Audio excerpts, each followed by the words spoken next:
Welcome to St. Louis on the Air. I'm Sarah Fenske.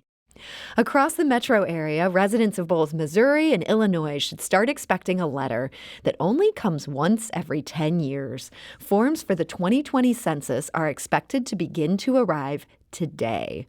So why should you fill them out? And how might the coronavirus affect things? Will anyone actually open their door to a stranger during this anxious moment? Joining me in studio to talk about those things and answer some of our questions is Alex Rankin. She's the interim director of health policy for the Missouri Foundation for Health. Alex, welcome to the program. Thank you so much. And if you're listening and you have questions about the census, we want to encourage you to join us in this conversation. You can give us a call at 314-382-8255. That's 382-TALK. Or you can send us a tweet at STL on air or email us at talk@stlpublicradio.org. So Alex, let's start with the easy stuff. Why should we bother to fill out these forms that are beginning to show up in our mailbox today? Sure. So the 2020 census is crucial for three big reasons. First, it determines our distribution of federal resources that we as a state and communities receive for hundreds of spending programs that, improve the health and well-being of our communities. Give me a couple examples of those kind of programs. Sure. So examples include things like funding for Medicaid, funding for food stamps, and, other safety net benefits, but it also goes to funding for infrastructure. So things like highway planning and construction grants, early Head Start, really things that all of us across the state, use day to day. And so it's really crucial that we are counting everyone in the 2020 census to make sure that we're not shortchanged for a decade. So what if I decide to just sit this one out? I'm not going to fill my form out. How much is the St. Louis area or Missouri down because I've failed to participate?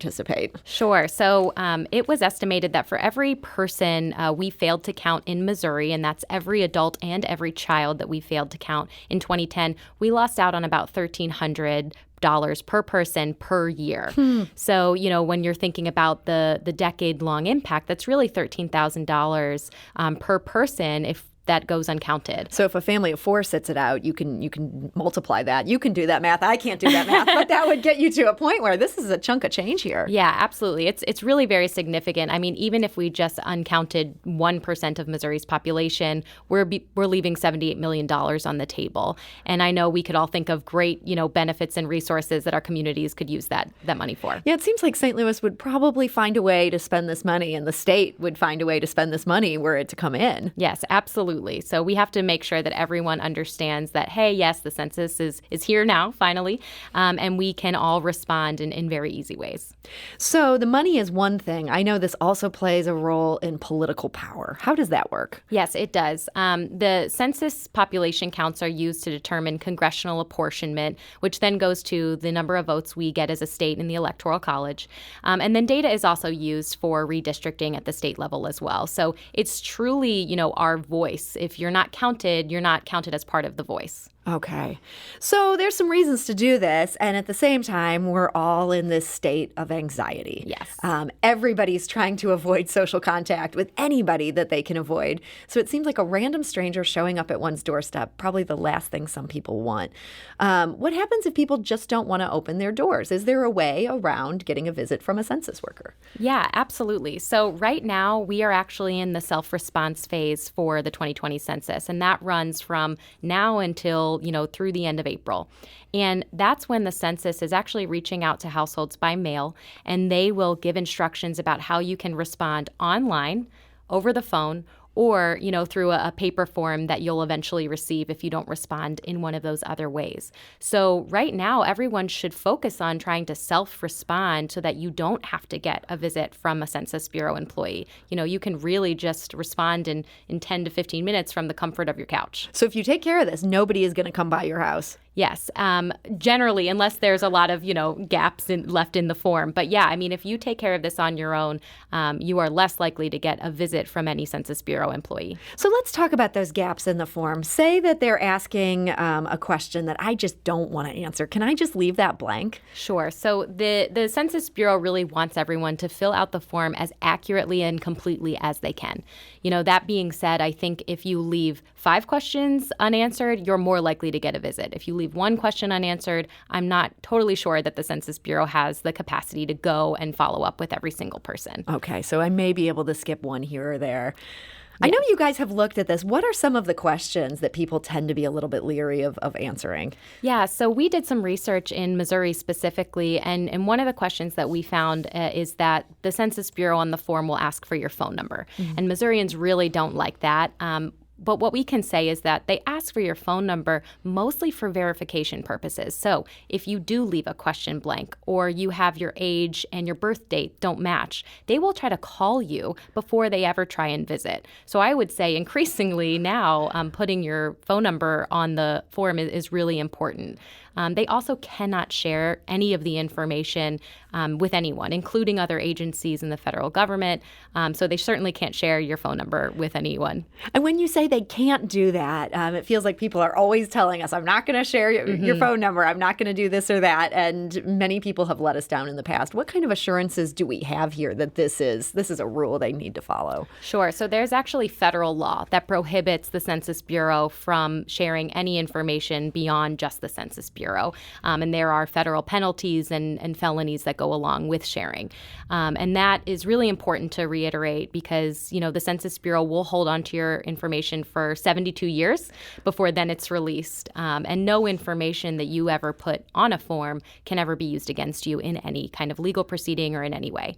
We're talking to Alex Rankin. She's the interim director of health policy for the Missouri Foundation for Health and making a really good argument that you should fill out that census form. And it sounds like when we say the form is coming, the form is either directing us to online or to the phone. This is not something that we're supposed to fill out and mail back in. So for 95% of the households, what you're going to receive, starting today and over the next couple of weeks are postcards and instructions that tell you to respond online or by phone. They will continue to send you follow-up mailers. And on probably your fourth mailer, if you have not responded online or on the phone, they'll send you a paper form that then you can send back. So you can do that if you sort of wait them out. Yes. But they're trying to get away from that, it sounds like. Yes. And it's also better for getting accurate and timely information. And they're also able to track it online this year for the first time. So they will have daily kind of tracking for, what areas are self-responding, what areas are maybe falling behind. And so doing it online or by phone actually helps that process. So say there's somebody who just is ignoring all these entreaties and finally they get to a point that someone's knocking on their door. How can we verify that the person there is actually a census worker and not just someone trying to steal our data? Right. So there's a couple things that you can look for. First, anyone working for the Census Bureau should have a valid ID that includes an expiration date and a watermark for the U.S. Department of Commerce, because that's where the Census Bureau sits under. They should also have, either a laptop bag or some other kind of gear that has the Census Bureau logo on it. And they should have a letter that explains why they are there at your address from the Census Bureau.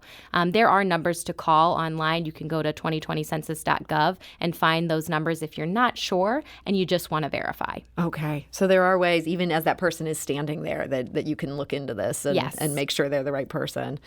So bigger picture, we've been talking a little bit about coronavirus today, and that is affecting where a whole lot of people are living right now because of college students. The census wants to know who's living where as of April 1st. And right now with college students being told not to come on campus, if these local colleges don't reopen by then, what kind of impact could that have on St. Louis's count? It feels like these college students really add to our population in a good way.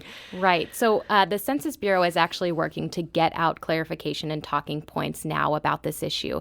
But they really want people to understand that this is sort of a unique situation where college students should continue to be counted where they usually eat and sleep and live. And normally if that's on a college campus, that should be counted as part of a college campus. So if you would anticipate being there in a normal April 1st situation, yes, that's where your census form should be tied to. Yes. And I know that universities are also working to get out some information. Some have sent emails to parents just clarifying that, hey, if if your child does live on campus normally, please don't count them on your form. What I'll say is if they do get counted in both places, the Census Bureau does have a process to verify duplications and make sure they're counted right. But I think if we can try to maintain the fact that, hey, you actually should be counted on campus, I think that could help go a long way. And at the same time, there's so many people canceling things because of these fears. Is there any talk about moving or changing the census as a whole?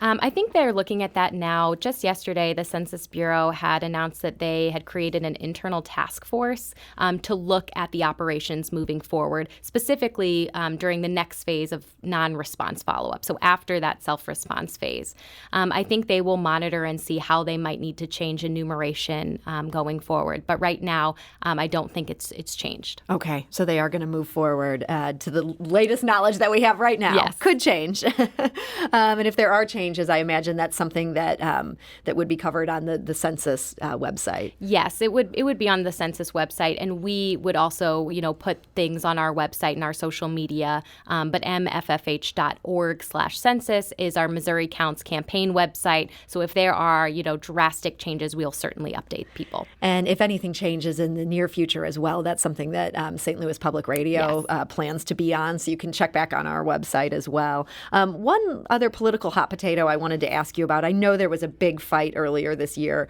about whether or not to ask for immigration status on these forms. And I think there's just been so much news this year. It's been hard to stay up on things. What was the resolution of that debate? Sure. So originally, the Census Bureau was thinking of adding a question about citizenship and immigration status. And that actually went through an entire court process. And since then, the administration has decided to not include a question on citizenship status.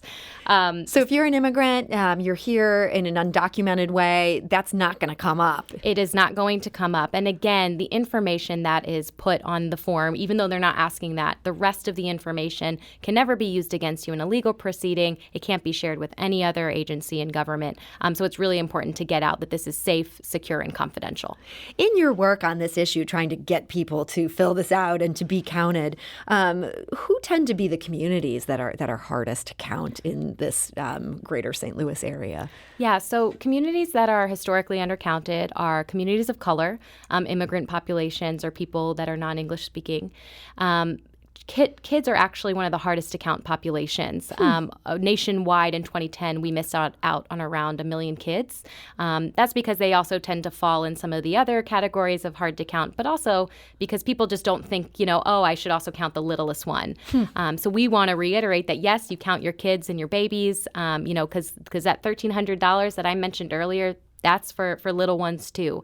And a lot of those programs go back to helping kids. So my big takeaway is count everybody in your household except someone who would normally be at college. Yes. All right. I think I got this. So hopefully our listeners are following that as well. If you have more questions about the census, you might want to check out their website or check out Missouri Foundation for Health. Those letters should be coming in the mail beginning today. So Alexis Rankin, Director of Health Policy for the Missouri Foundation for Health, thank you so much for joining us today. Thank you. This is St. Louis on the Air on St. Louis Public Radio, 90.7 KWMU.